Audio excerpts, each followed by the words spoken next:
Afternoon, Facebook world. My name is Sarah Rizik-Bear. I am the Deputy Director of Tandem Partners in Early Learning, a local Bay Area early learning nonprofit. I'm very excited today to introduce local East Bay author Arree Chung. Hello. And we're going to talk about some of his books that he's written, and specifically about Mixed, A Colorful Story, a new book that's coming out next week. So thank you so much for joining us today. I just want to explain to you that here at Tandem, we're huge fans of your work. Thanks. What we really appreciate about your books is you have this way of creating really exciting narratives that are very simple. So your illustrations have so much to offer in terms of conversations between families, between parents and children, and adults and children, and very few words, but they're so meaningful and so impactful. So we're really excited to have you here. Thank you so much, Sarah. So just to get started a little bit, I just want to know, how did you start to write children's books? How did you get into that world? Well, to be honest, I didn't really know I wanted to make children's books until I was in art school. But in art school, I just fell in love with picture books again. And what I fell in love with most is, as a picture book artist, you get to not only write the story, but you can design the sets and design the characters. You get to own the whole world, and I love how simple the stories are and how the words and pictures work together. But before art school, I was just dreaming about becoming an artist. While I went to Art Center, that's where I fell in love with picture books, and I just knew that's what I wanted to do for the rest of my life. Wow, thank you. So I want to talk a little bit about the book that we're here to talk about today. Yeah. So this is Mixed, A Colorful Story, written by Arree Chung. It's coming out next week. So I just wanted you to introduce a little bit. Can you tell us a little bit about what this book is about? Sure. And then what inspired you to write the book? Well, so Mixed is about, really simply, it's a colorful story. It uses color theory to talk about diversity and inclusion. And really, it's a story of love. And without giving the whole story away, there's basically, in the beginning, 3 colors, and they end up fighting about what colors are the best. And then there's this thread where red says reds are the best. They end up fighting about which colors are the best, and they end up separating. And it's only through a love story between yellow and blue that things change. And by the end of the story, we have a whole lot of colors, and the world isn't perfect, but it's diverse and it's more colorful. Where I got this idea initially, and I remember this so clearly because it was about 5 or 6 years ago, as an artist and kind of a design nerd, I like to think about design and simplicity, and I remember thinking, color theory can be used to as an analogy, as a simple analogy and accurate analogy to couples and races mixing, and that's what's happening in our world. And it went ding, and I thought, that had to have been done already. And I went and I looked at Leo Leone's Yellow and Blue. I was like, no, that's not exactly what I am thinking about. And I looked at even some Shel Silverstein books and Dr. Seuss books, and I thought, you know what, it hasn't been done. And so I was on a mission to do it. But that's where the idea came from. And then I have so many friends, and also my niece, she's mixed, and I just want to make a book for them. Well, thank you so much. As a mixed kid myself, I very much appreciate this book. So often in the books that we read, and specifically in children's books, we see a lot of representation of monoracial identities, which is super important. We always want diversity. But rarely, as you kind of mentioned, do we see books that represent mixed identity. So for someone like me, or a child like myself, to see themselves represented in these books is so, so, so important, and we're so grateful. So thank you you're welcome. for representing us in that way. There's one thing in particular that I really wanted to mention. So in the book, when yellow and blue make green, they fall in love and they make green. And there's a line in here that you talked that I really struck a chord with me, and it was specifically green was bright like yellow and calm like blue, but really she was a color all her own. That very much struck a chord with me because so oftentimes we're asked to split our identities, right? Right. But we're something different. So I wanted you to talk a little bit about that line and kind of what inspired you to write that. Well, you know, what I love about storytelling and narratives is that you are able to talk about deeper things through simple analogies. And a little bit earlier in the book, when yellow and blue fall in love, they actually make each other feel different when they're around each other. And so in this spread, blue says, I feel so happy when I'm near you, and yellow says, and I feel so calm when I'm with you. And that's a lot like how around different people, you know, if someone is always talkative and loud, they can bring you up, and you know, there's that chemistry that happens there, right? And I know from my own parents that I have certain parts of my dad's personality, and I have certain parts of my mom's personality. So I thought about that as an analogy to the color, but it's true that each one of us are our own person. And so that line came from saying that I am a little bit like mom, I am a little bit like dad, but really I'm my own color, and it's shown obviously in the visual as well. And I think that everyone can relate to it, whether you're mixed or even if you're not, because you are your own person. And that's the other thing about this book is it's not just for mixed kids. Obviously, it is about mixing, but it's for everyone to embrace that we're all different, and it's embracing those differences. Absolutely. Yeah, and I think what I really appreciate about this too is it isn't just a colorblind story, right? We're not just saying we're all the same. You are really actually identifying that no, we are all different, and those differences are beautiful, and together we can make something even more beautiful. Right. So, you know, I just really want to appreciate that too. And I love that, you know, when I design the end pages, this says it all right there. Absolutely. That you start from the beginning to the end. All of those colors. My preschool teacher would love this page. Would be colorful to her. She would describe for us. Excuse me. Go ahead. So I'm just a little bit more curious to learn a little bit more about your journey as an author. Sure. So what was the first book that you published, and what was the process of getting a book, you know, getting something like this published? What was that like? Yeah, so my first book was a book called Ninja, which is still near and dear to my heart because basically Maxwell is a little boy who goes on mischievous, you know, adventures, and it's basically me. But that was my first book. That was published in 2014, and it's published by Macmillan. And I owe my whole career to a great organization called SCBWI, Society of Children's Books Writers and Illustrators. It's kind of a mouthful. But I just dreamed about becoming an author, illustrator ever since I graduated art school.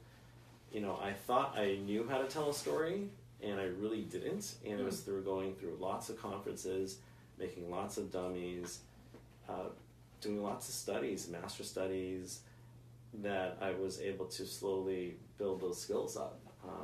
It's one of those things that story isn't really taught in schools, how to write a story or how to design a story, and I had to figure a lot of that out either through conferences or through just networking with editors and other artists, and finally I was able to break through with Ninja. But it was at a SCBWI conference that I showed Ninja at a Illustrator Intensive, and a panel of editors and agents were there, and that's where I got my agent, Ruben Pfeffer, and he sent Ninja to both Macmillan and Penguin, and they both came back with offers, and everything happened from there. So it's a long process because you have to have a great story first. Nothing happens without that. Right. And then after you know, in terms of the process, first is have a great story, have something that's valuable. They're actually looking for you. And if you're not there yet as a storyteller artist, you just have to continue to work in your craft. And that means making more stories, making dummies, taking classes. But once you have that great story, then it's step 2 is to get an agent. And an agent really will knock down so many doors, handle difficult situations. Negotiating contracts is probably not very fun, or is it very appropriate for someone who's never done it before. And then, so once you get an agent, they have personal relationships with editors and publishers. And I think I saw a study that said that 95% of authors or illustrators that get an agent usually get a book deal within 2 years. Oh, really? Yeah, so if you can get a good reputable agent and you have a great story, it's just a matter of time. So I'm a little curious actually to explore a little bit more about how you developed some of these stories. Yeah. Something that I noticed right away, and I kind of mentioned earlier, was you have this ability to really tap into like the 3-year-old mind. Specifically your book Ninja, which has this kid and he's trying to get a cookie and he's going through all the different spaces, and when I'm looking at that book, it's amazing to read aloud to a group of children. But what I love about it is it has this narrative that really appeals to a child of that age. Yet it's complex. It has a beginning, it has a middle, it has an end, it has an arc, and it has this really fun conclusion. How did you get to a point where you were actually able to understand how to tell a story for that particular age group, which is difficult, especially as we're adults? Yeah, great question. Ninja was a big creative breakthrough for me because previous to that point, all of my stories were too preachy, too complicated, and it was through this SCBWI conference that I was forced to simplify my story down. And where I started with Ninja was the feeling of what it's like to sneak around, to go on missions, and I used to do that as a kid. Actually, I still do that. Like, I still sneak up on my mom and just stand behind her, and she gets a little scared. It's something that's universally funny, right? But especially funny when you're 5 years old. I remember doing, always pretending to be a detective and overhearing things I shouldn't hear and things like that. So you take those nuggets and you journal about them. So I can tell you a little bit about my process of that. Yeah, tell us a little bit about your process. Yeah, so, a lot of my process in the very beginning is journaling and capturing true feelings and emotions that you remember from your childhood. And if you can start there, then you're infusing your story with something that kids are going to relate to. And, it could be about something with your sibling or something with your mom or adventure or just curiosity that you have. So the 3 things I try to do in the very beginning of the story is I try to start with a strong feeling, a gut feeling that everyone can relate to, and it's a yes or no thing, right? The second thing is I try to make it relatable to kids in some kind of way. You can never forget that your end reader is 5 years old, and so you need to make a book that relates to them and captures their imagination, and they have huge imagination, so it stretches you to be creative. And the third thing I look for is what I call the it factor, and the it factor is a little bit abstract, but whether you have it or not. It's basically what makes that idea appealing. So for Mix, it's the colors and color theory, right? For Out, it's about breaking out of your crib and sneaking around. Ninja is about a creative ninja. If you look at a book like Fancy Nancy, if it wasn't called Fancy Nancy, if it was just about a girl who likes to dress up, it's not really a great concept. But if you call it Fancy Nancy and it's about her being fancier than everyone else, then you've got a great concept. So those are the 3 things. Yeah, well, and something else that I think is so interesting to me too is you have the concepts that you're putting in for the kids, but there's always these layers, right? Yeah. In every good children's book I've ever read, there's this layer for children and then there's a layer for adults. So Mixed, for example, I think you can spark a lot of conversations with children about Absolutely. race, about but the concept of color mixing too. But there is just some nuance in there that I really feel like adults will understand more. So for example, and the reds are saying reds are better than everybody else. That definitely, or they're not, other people not happy about the reds mixing with the yellows. you know, that definitely is reminiscent of civil rights movements and legalizing interracial marriage. And so I'm just curious, you know, what your process also is about how you actually create those layers while keeping it very simple. Yeah, absolutely. So I think really good storytelling is really good design, where you're trying to boil it down to the most simple thing. And I talk about, in terms of storytelling, I think you're always trying to look for the simple truth in life, right? So when you talk about racism, the simplest way that I could make a statement about racism is when a race thinks that they're better than everyone else. That's as simple as I can say it, right? And so the line, "Reds are the best," was the simplest way that I could express that idea. Also, when you're making a story, you want to make it about one idea. This is a common problem that a lot of beginning storytellers make. Everyone makes this problem, so has this problem in the beginning. And it's hard, is that you have to boil it down to one core idea. And so then you organize all your other ideas around that core concept. And so the core concept in mixed is obviously when we mix together that the world is more colorful, it's more interesting, it's more diverse. And what are the obstacles that go against that? It's racism, it's thinking that we're better, or not wanting to listen to the other side, and separating and segregating.